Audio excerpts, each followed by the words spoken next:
The overall goal of this procedure is to generate digital volume data of organic materials.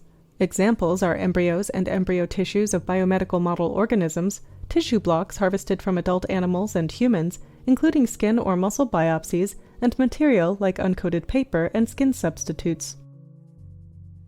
HREM helps answering fundamental questions in the fields of medicine and biomedical research. It permits three-dimensional analysis and visualization of organs and tissues of, for example, genetically modified mouse embryos or manipulated chick embryos. It also permits analysis of cancer models as well as biopsies taken from human or animal tissues.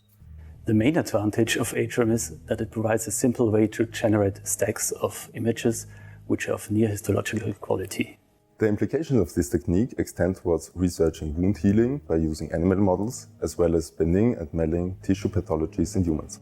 Demonstrating the procedure will be BMR Marlene Rodler and Johannes Günther, both from the Medical University of Vienna, Division of Anatomy.